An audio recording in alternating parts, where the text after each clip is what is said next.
یک شبی مجنون نمازش را شکست، بی وضو در کوچه لیلا نشست. عشق آن شب مستش کرده بود، فارغ از جام الستش کرده بود. سجده‌ای زد بر لب درگاه او، پر ز لیلا شد دل پر آه او.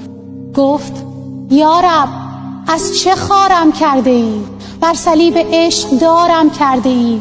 جام لیلا را به دستم داده ای و اندر این بازی شکستم داده ای. نیشتر عشقش به جانم میزنی، دردم از لیلاست آنم میزنی. خستم زین عشق دلخونم مکن، من که مجنونم تو مجنونم نکن. مرد این بازیچه دیگر نیستم، این تو لیلای تو من نیستم.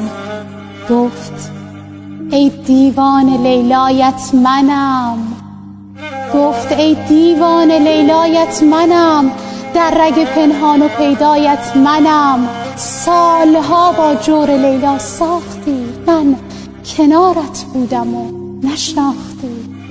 عشق لیلا در دلت انداختم، صد قمار عشق یک جا باختم. کردمت آواره صحرا نشد، گفتم عاقل می‌شوی اما نشد.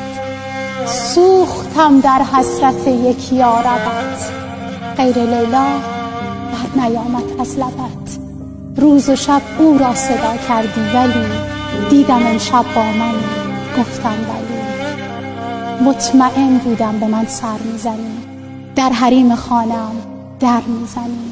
حال این لیلا که خارت کرده بود، درس عشقش بیقرارت کرده بود. مرد راهم باش تا شاهت کنم، صد چو لیلا کشته در راحت کنم. کسی که با خدا باشه طعم عمیق و واقعی خوشبختی رو میچشه.